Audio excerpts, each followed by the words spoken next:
My name is Carla Atkins, and this is my persuasive presentation.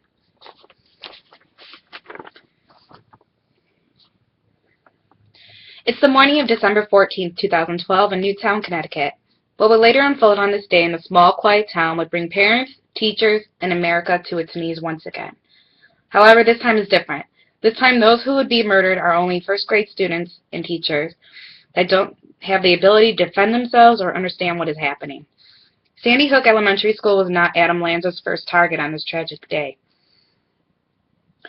According to the New York Daily News website from December 2nd, 2013, Lanza's first target was the high school. After investigating, police discovered video surveillance of Lanza circling the high school parking lot earlier that day, in the same vehicle found at the elementary school. Once Lanza spotted 2 security vehicles at the high school, he then drove away and went on to a less secure target, the elementary school.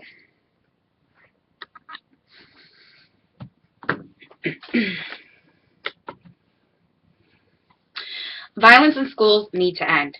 Whether it's at a college or an elementary school, we needed to stay outside the classroom. I'm able to tell you about the topic because I researched it thoroughly on ways to prevent violence in schools and how it can be fit into any budget.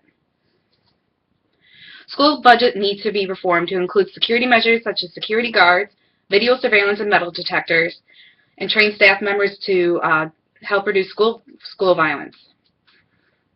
First, I will discuss how having a security guard is economically feasible for schools to have and prove how they prevent weapons from entering school and de-escalate any situation. Second, I will explore how having video surveillance and metal detectors can help prevent school violence. Finally, I will explain if no other solution is possible, then the need to have school staff members trained is essential. First, I will discuss how every school can fit a security guard into their budget. We all remember back in our days in middle school and high school when we left our classroom, the hall monitors were roaming to catch you doing something you weren't supposed to be doing. Easy fix. Replace any hall monitors with security guards that can roam the hallways, or school resource safety officers.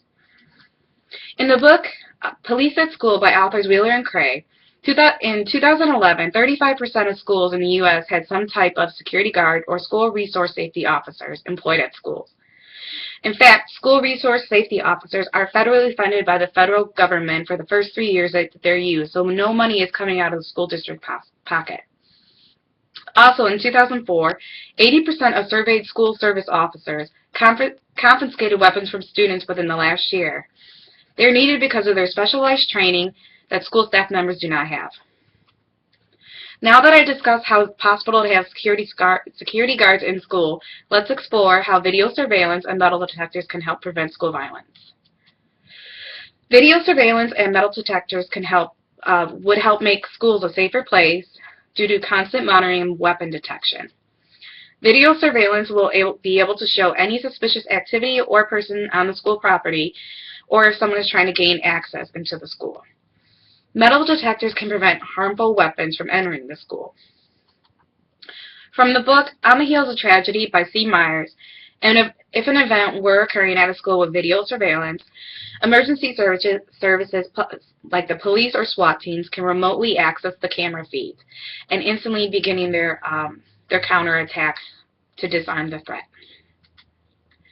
In a study conducted by the Centers for Disease Control and Prevention School-Associated Violent Death Study, results of 1% of all homicides of school-aged children in America happen on school property, on their way to or from school, or while they are on their way to a school-sponsored event.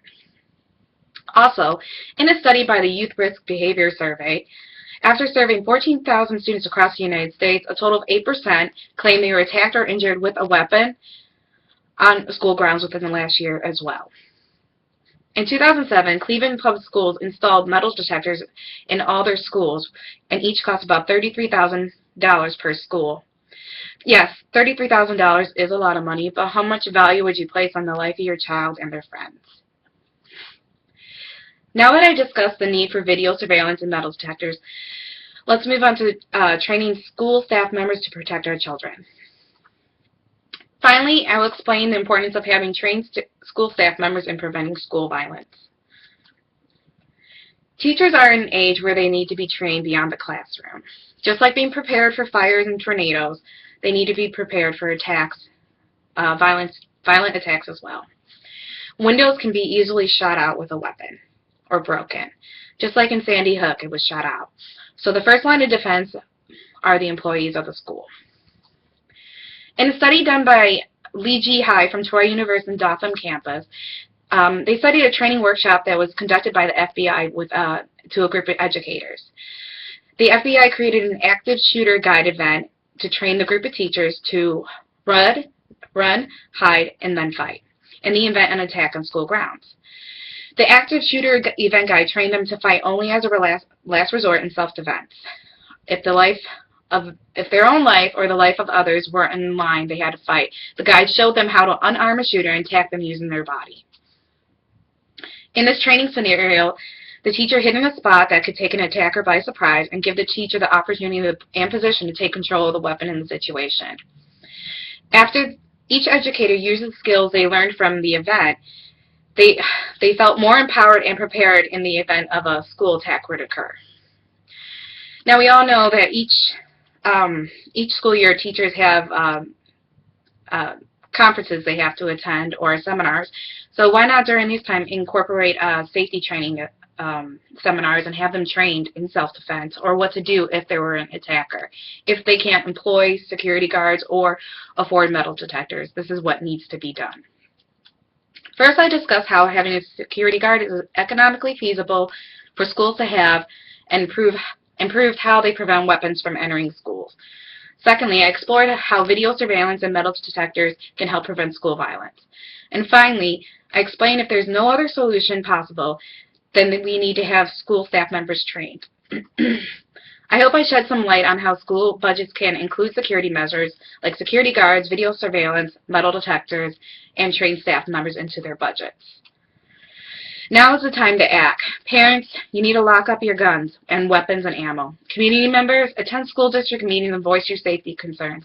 How many more children have to die while learning? Are there any questions? Thank you for your time and have a good afternoon.